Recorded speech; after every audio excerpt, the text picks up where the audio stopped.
You're back at the Faculty Factory podcast. Thanks for being here. I'm Kim Skorupski here at Hopkins, and I'm looking at my new friend, Dr. Eric Holmboe. Hi, Eric. Hi, how are you, Kim? I'm great. Thank you so much. I know you're super busy, but folks, let me tell you, who is Eric Holmboe? Dr. Holmboe. Well, at the time this podcast is dropping, he's something new, but let me tell you what he is right now as we're talking. Dr. Holmboe is the Chief Research, Milestones Development, and Evaluation Officer at ACGME. I hope you know what ACGME is. It is the Accreditation Council for Graduate Medical Education. But when this episode is dropping, drum roll, Dr. Holmboe is the new CEO of Intealth. So welcome to the podcast, and thanks for being here, Eric. Just a little note before we get started. I want everyone listening to know that Dr. Holmboe came to us because of Dr. Ben Kinnear. Hopefully you listened to Ben's episode. It was so amazing. He's such a great human being.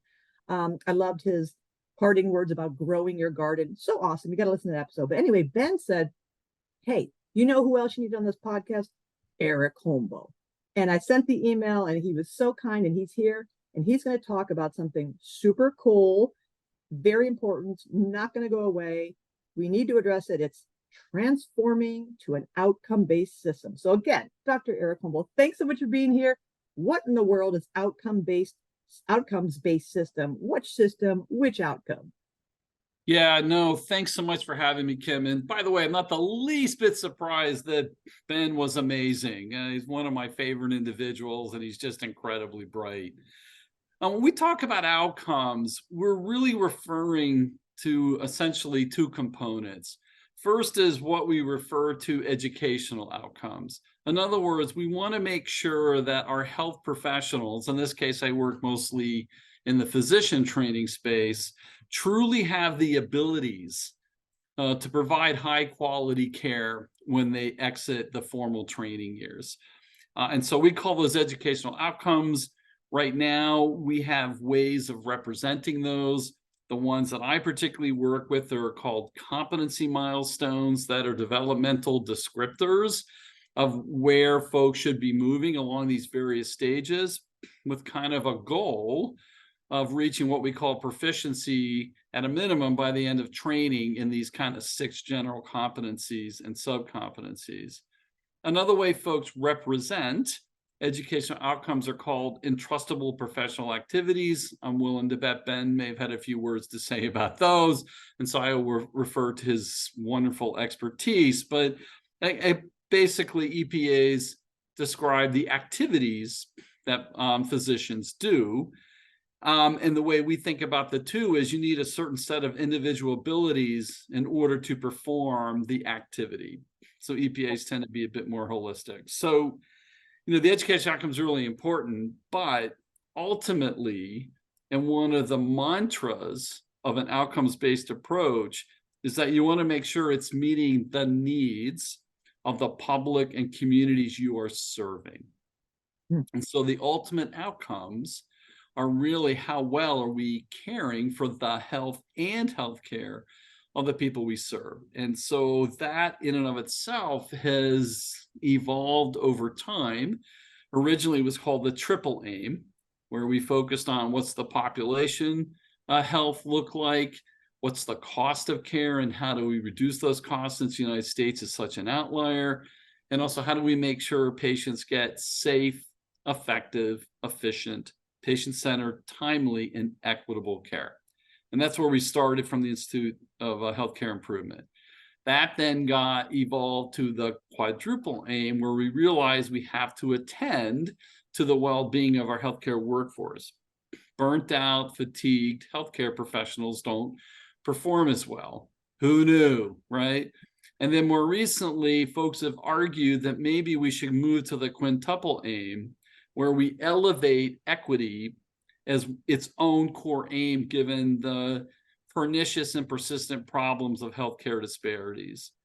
And so I come from a health services research background, and I've always seen the educational system as one lever to actually help us achieve the quintuple aim. And so that to me is the ultimate set of outcomes.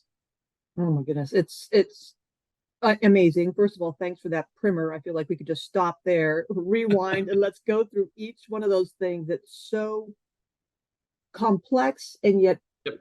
comprehensive and robust, and kind of makes me feel as a maybe a program coordinator, as an evaluator, as an educator, as a faculty person, like, oh my gosh, it's so much, so Yep. much to design, to deliver, to learn, to know, to be, to measure, and then put that in the context of not only our communities and our patients that we serve, but the faculty we serve and their growth and development over the trajectory of a career in academic medicine. It's a Yep. lot.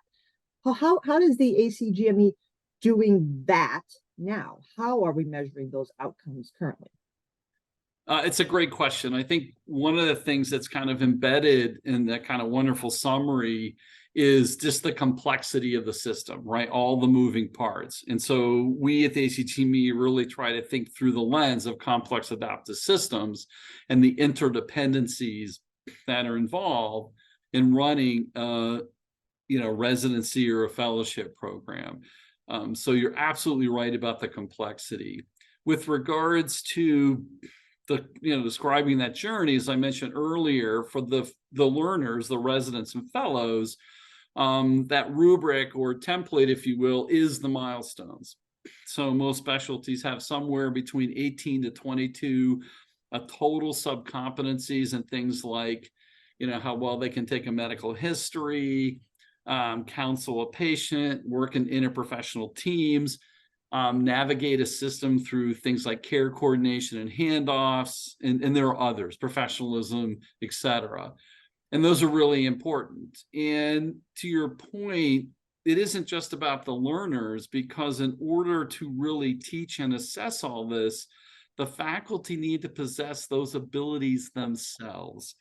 And so one of the challenges we've had over the 20 years, by the way, that we've been trying to move the system forward, because believe it or not, the launch of the outcome project by the ACGME was July 2001.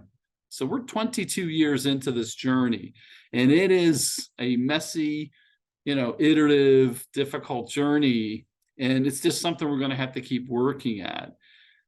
So the faculty also need those abilities. And I can tell you, when I trained, things like interprofessional teamwork, quality improvement and patient safety, reflective practice, the things that we now embed as important educational outcomes, were not part of my training. Mm-hmm. And don't get me wrong, I love my residency. I'm very grateful for it. But you can see what the gaps are. One thing that always sticks with me, another competency that was just not even on the radar at that time, was something called systems-based practice. This is really focused on quality improvement, patient safety, system navigation, and the physician role in the health system. It just wasn't part of what we talked about during my training. And then when I went to the American Board of Internal Medicine, they require program directors each year to come in and complete an assessment of the learners, and what we used to call the old fast track system. So anybody who's an internal medicine program director, been there, knows what I'm talking about. But they would ask to rate the residents on a 9-point scale across a series of items. Again, things like medical history, professionalism, so forth. When the 6 general competencies were formally launched in July 2001, ABIM did a crosswalk of its old assessment form that they asked program directors to fill each year and the new competencies. They were able to find at least one of their items aligned with the new competencies, except one. There was nothing in the old system for systems-based practice. There was no correlate, zero. So you can see what a big change it was to introduce this new concept, and it's since evolved. So faculty, many of them didn't get that training. I didn't, so we all have to pick it up. To your other point, I think being a clinician educator in and of itself is such an important role. I think it is still underappreciated by too many academic institutions. But one of the things that we've done is to help lead the creation of what are called clinician educator milestones, so that those can be used by faculty who want a career path in being a clinician educator to help them in their own professional development. So I got to give a shout out to Dr. Laura Egger. She led the development of those with a multidisciplinary group, and I think she did an amazing job. And so they have gotten a lot of attention, by the way, not only in the United States, but increasingly internationally. We're doing workshops and various international meetings. Folks are coming up to her and saying like, hey, these are really interesting. Can we use them? And the answer is, of course, because everything the ACGME we provide is in the public domain. And that's plus education is so transferable. That's exactly other than like the electronic health record or right. Specifics about tools may not be generalizable. Education, that's absolutely transferable. Yep. So those are things we're trying to do to help programs. The third thing that was embedded with your comments, I think is really important, is that one of our big challenges and remains is that implementation is a very difficult, messy process. And so you have to deal with multiple moving parts anytime you implement a change or a new intervention or a new tool like the milestones. And so we've tried to provide some support through something called the implementation guidebook, increasingly trying to leverage implementation science, which has become its own field, into this educational space. And so I think that is going to be not only work we need to do now, but I think will be really important moving forward. And the kind of concepts around implementation science are beginning to find their way into medical education. I think that's a good thing. Eric, can you talk about or reflect on the burden of, again, as I mentioned, the developing, the teaching, the evaluating, the assessing, and then from the learner side, the learning, the implementing, the transferring it from institutions. I can't help but think in my faculty development role here at Hopkins, all we ever hear is our faculty are, God bless them, are asked to do more and more and more with less and less and less. And we just seem to always be tacking on more. Can you help us reflect on, and because we know things change, we know we have now artificial intelligence, and we've got mergers and acquisitions and things change, the ecosystem changes. So how are we thinking about balancing these tension points of course it makes sense we want to know about systems, but how do we mush that into all the other stuff? Is anybody thinking about how to sift away like maybe stuff that's we never seem to get things off of our plate? Like here at Hopkins, it's like, here's another my learning thing you got to do, and it was due 2 weeks ago yesterday, and it only takes 6 hours. I mean, how do we sift through all that for the faculty user? That's my hat I'm wearing, not the faculty development. First off, I think that's such an important question. You and I could literally spend all day on this, but I'll try to make a few observations. Part of it is, I think, what you've talked about, that is, if you want to add something, you really need to develop the discipline about what can you remove. And that's sometimes hard, but if you're going to add something, is there something we can take away? Okay. Sometimes that taking away may be to look for opportunities to create efficiencies around various processes. We've certainly seen that around the electronic medical record. There's a lot of work going on to try to make that whole interface much more efficient. So, for example, this is where artificial intelligence, I think, or augmented intelligence may be really helpful. There's projects going on where essentially AI sits in the background and listens to the encounter between a physician and a patient, and then it creates the note.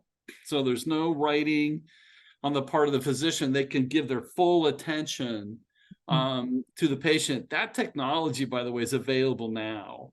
And I believe there are programs up in Boston that are actually trying it and working with that. And so I think that's something we just have to leverage technology to improve the quality of the encounter, because the EMR definitely intruded in many negative ways. There's a lot of good about it, but many negative ways with that encounter. And so, as you know, the story, many folks were, quote, charting long after they'd finished clinic. And that's not sustainable. So that's one aspect. I think the second is my view on this is that we've really tried to do medical education on the cheap for too long. I really believe that it's an adjunct to all this other stuff we're supposed to doing without recognizing that what happens in the time they're with us is incredibly impactful. Foundation. So I jokingly refer to it as the reverse Vegas rule. What happens at Hopkins is not going to stay at Hopkins. That's right. And that can actually be a really good thing, because if the quote imprinting or the skills they pick up there go with them, and we now know from multiple studies they will, we can actually make a real difference. And so we have to recognize that our educational programs aren't just nice to have. They are going to have an impact on the quality of care that future patients are going to get. And that affects cost, right? Everything we just talked about in that quintuple aim will begin in medical school, and particularly in residency when you enter specialty training. And so trying to do this on the cheap serves no useful purpose. That's number two. The third thing is, I think, and this is where we spend a lot of our time, at least in the assessment space, is getting folks to recognize that there are ways to embed or integrate assessment into your daily work. So there doesn't have to be an add-on. Let me give an example. I've had a great fortune to work with Jen Kogan in studying direct observation and how to improve that. And one of the things we teach is like, okay, again, I'm an internist. If you're in clinic, every one of your residents has a first patient of the day. So instead of sitting in the preceptor room, go watch one of them, just one. Go watch some part of a visit. Take advantage of that moment because you're there anyways. It's not adding extra time. And watch them with a patient so that you can give them good feedback and coaching to support their professional development. A second example is when I was an inpatient attending, our interns pre-round every day. That's still something that goes on a regular basis. Why don't you join them one day out of the week? I get great one-on-one time. I'm going to have to see the patients anyways in attending. And so now I'm getting to observe, assess, coach, feedback, and I'm also taking care of the clinical work I need to do at the same time. So we talk a lot about that. So I think rethinking the work, right, is I think really important. I'm not saying it still isn't going to take time. The idea that you can do this, on the fringes of time, I think is just misguided. Absolutely. This is such an important thing that Hopkins and all of our training institutions are doing. And the more we understand the impact of the quality of the environment in which they're training and the relationship to future practice, and I can tell you, we've got some studies coming out that further add to that literature. I think we have to get serious that this isn't a hobby to run an educational program. And that running faculty development, that it takes a lot of ability and skill. I certainly wasn't formally trained to do it. I had to pick up those abilities. Hopefully I picked up some, who knows? But the bottom line is all of that had to occur afterwards. And I was just fortunate to have basically Brownian collisions with amazing people like Lou Pangaro or Kelly Skeff or, you name it, Paul Batalden, that just gave me repeated gifts on how to get better. But you don't want to leave it to chance. That's why we need to systematize this. And that's what we're trying to do, again, through the clinician educator milestones, codify what folks really need to be able to do for the benefit of not only themselves, and their learners, but this also has an impact on patients, right? If you look at the logic model, what's at the end of the logic model? It's the patient and you're caring for. Yeah. Eric, you're so right. I love the way you think, because education being marginalized and being the kind of like, of course, education. Yes, we all work in universities, which is that the central tenet is education. By definition of working in academia, we are all educators. And yet the irony or the paradox is very low funding, low budget, little or less respect. And it's evidenced by the fact that few of us have promotion tracks that are educator excellence. Hopkins just a couple of years ago came up with a clinical excellence promotion pathway. We'd always had the traditional research pathway. Okay. And we're pushing hard, and our faculty are saying, gosh, if you value education, let's codify it, as you say, and you could have a pathway to education, but really elevate the import of being an educator, a clinical educator, and promote on that basis alone. So you're so right. And I think once we balance out that seesaw and have measurable, obvious, overt acknowledgement of it, then maybe we'll start putting the, the gravitas behind and the budget, the monies that speak to that and the resources. So thanks for calling attention to that. Yeah, I mean, I do think there has been some progress made. I mean, there are universities that I think have done a nice job and created the basic, show your scholarly work that comes in different forms. And it's also important to remember that most of at least our residency training programs are not university based. They are at, typically affiliated hospitals. They may be in rural areas. And so when you think about the GME system, unlike medical schools, that is a much more heterogeneous, diverse group. But yet we all need those abilities. It doesn't matter if I'm in Boise, Idaho in a family medicine training program, or I'm downtown Baltimore, at Hopkins. A lot of those skills are the same. Context is different for sure, but a lot of the abilities that are needed by clinician educators are no different. Exactly. And now in this current landscape of mergers and acquisitions and growing our footprints, I think it even makes even more sense logically and financially to have that common set of values that can crosswalk to hospitals being acquired and cultures and ways of thinking and being and behaving. Yeah. I think you bring up a really important point. As we see all this consolidation going on, it's going to have an impact on the medical education system. Yeah.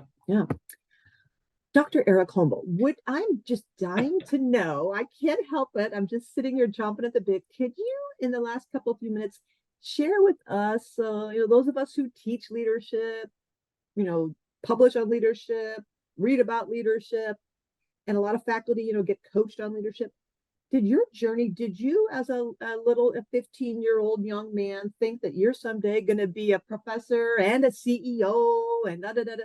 How did you get to be CEO of Intealth? Can you give us a little insight into your journey? Just because I'm personally curious.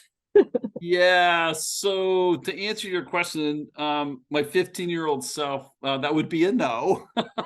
I always think back to a really, to me, prophetic line out of a John Lennon song, who said, "Life is what happens to you when you're busy making other plans." Yep.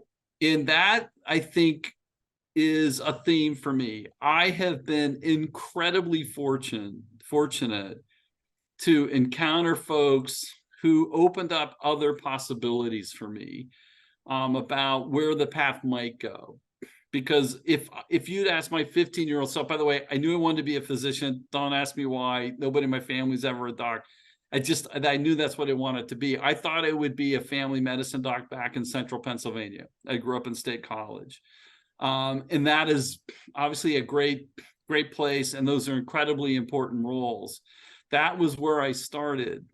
How I ended up here, I think, again, is a set of collisions with amazing folks and just opportunities that became gifts. They're privileges, right? I've always looked at leadership positions as a privilege, right?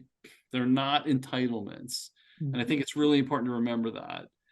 And so one of the things I think for me, for those leaders that have had the most impact on me are those who've done it quietly, who've done it humbly. And it was always about taking that leadership opportunity to make things better or lives better for other. And I think anytime you have the opportunity to do that, that's a real privilege and gift. It's messy, but at the same time, to have the opportunity, particularly in leadership, to empower others, to help them, but not only empower them, knowing the importance of the work they do. It's, as I've said, and I'll say it here, I am deeply proud of what the team in the Milestones department has accomplished. It's an amazing group of individuals that had tremendous respect for each other supported each other. We were never more than a shop of 12 people. And yet, when you look at the productivity of what's come out of that group, Wow. it's a testament to their not only hard work, but the fact that they've done it through a collaborative lens. We refer to our work in the department as being part of a collaboratory. Oh, right? I love that word. Yeah, I think it's such an important word. We co-produce with others, other incredibly talented folks, whether it be in Milestone development that Laura Egger has brilliantly led, or all of our outcomes research that's led by Sean Hogan and the whole team that's involved with that. It's a collaboratory. And in the end, that's the only way, in my view, that you really can truly make a major difference, right? Otherwise you can work around the margins, but if you really want to move a system together, it has to be a collaborative, multi-pronged effort. And to me, I think that's really an important aspect of leadership. Good for you. And Eric, again, your modesty speaking here, this does not happen accidentally.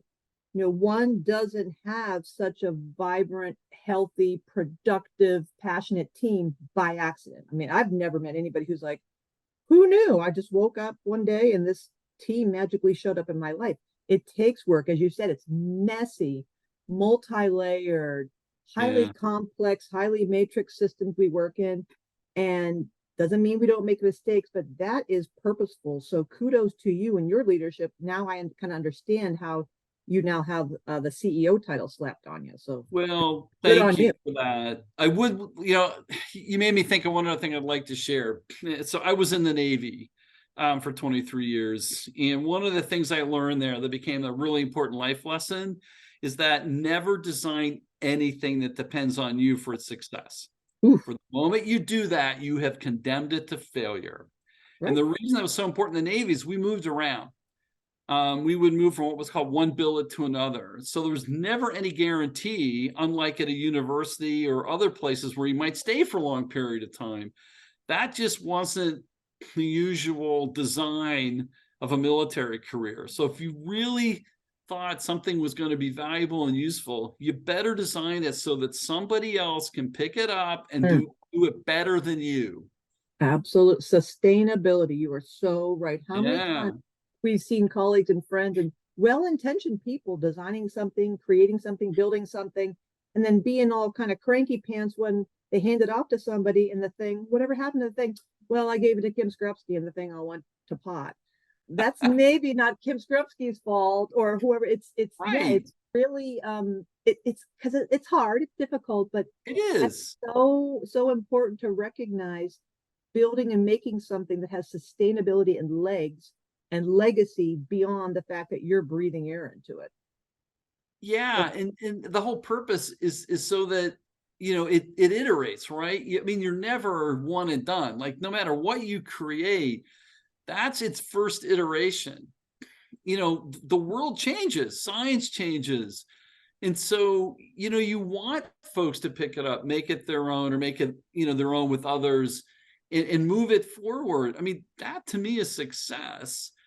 And this is a bit paradoxical, and I think it's a little bit more difficult when you're in these university environments. But, if you're really successful, the paradox is that if you go back in a year, let's say you revisit and take a look at something you started, if you've been successful, nobody have any idea you had anything to do with it. Right? Oh, yeah. You're like, oh. It doesn't feel good in some respects personally, but that's the cycle of life, right? That's interesting. Can we start singing Lion King, The Circle of Life?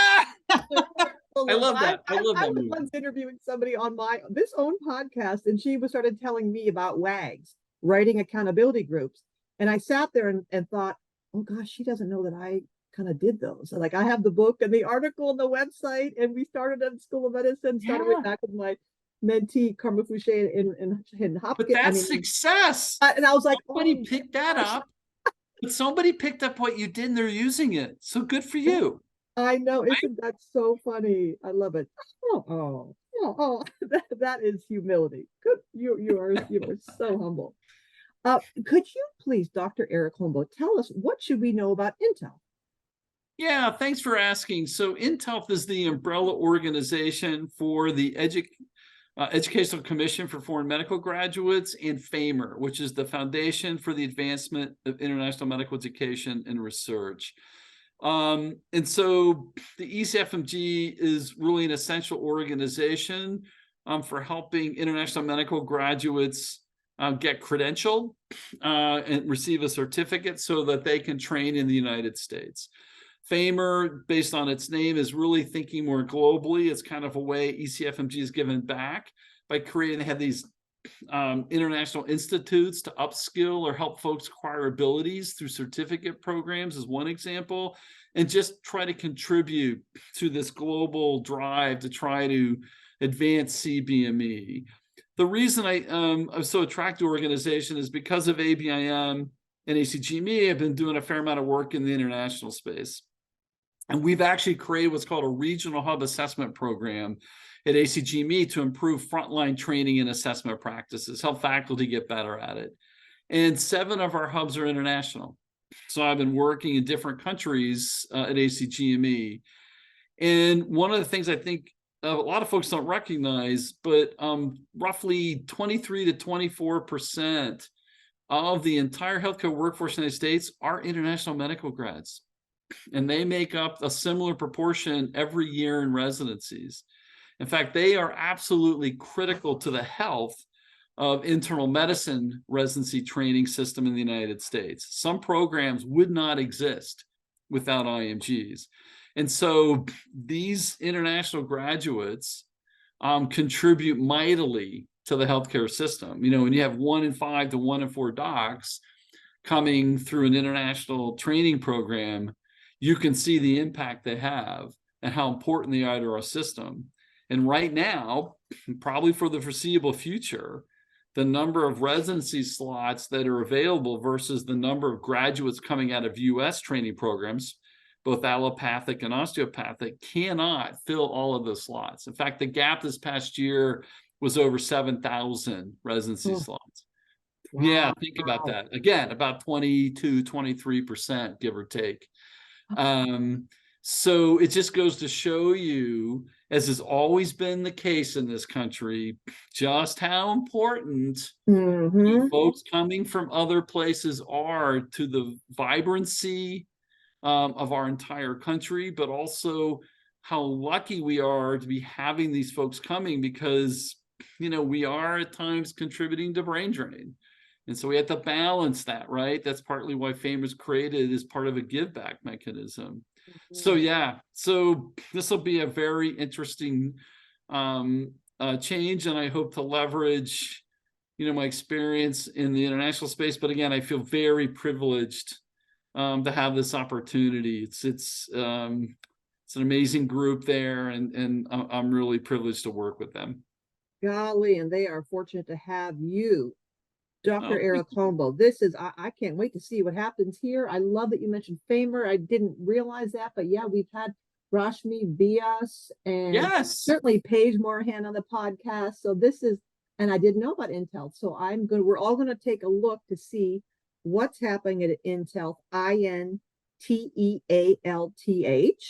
We are looking forward to your leadership, the innovation, bringing this depth of passion and understanding for education. This is all perfect. This sounds like all the stars are aligning, not only for us in the industry, but for you, for Intealth, ACGME. It's so interesting to see how people's lives go, and then it's almost like, aha, this is why I'm here. All this has been for this. So congratulations to them for landing you and scoring your leadership. And this is going to be really good things to look forward to. I can tell. Yeah, no, like I said, I feel very privileged to do this. Yeah, I'm looking forward to the challenge. Well, they're lucky. Dr. Eric Holmboe, thank you for being on the Faculty Factory podcast. I'll let you do the peace out to everybody, and you can have the last word. Again, just thank you for the opportunity. I really enjoyed the conversation, and I just want folks to just keep plugging away. You know, the outcomes-based approach, I really believe, is very important, and I think provides us a real opportunity to truly improve the future care. And I will say, as somebody who just turned 65, I have a little bit of a personal stake in this, because I know I'm going to need medical care in the future. And I really, really hope the folks feel like they've been well prepared to do that. Come on, y'all. Don't let him down. Don't let Eric down. We got to do it for Dr. Holmboe. I got a little personal stake in this, right? I am right there with you. And don't forget, I love the collaboratory, folks. Let's remember that word. That's a great word, collaboratory. And then, of course, let's not forget Mr. Dr. John Lennon. I just gave him a doctoral degree. Life is what happens while we're busy making plans. It's going to happen anyway, folks. Life is happening. Let's make some really good plans. This is great. Dr. Eric Hombo, you've been wonderful. Thanks for being on the podcast. See, folks, isn't this a fun conversation? You too can be on the podcast and share all your wisdom with the world. So drop me a line. Let's get on board. Thanks, everybody.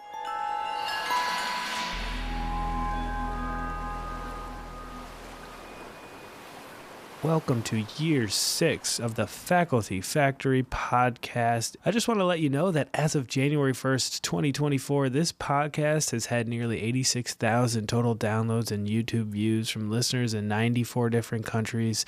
And our website has drawn 40,000 web visits from users in 122 different countries.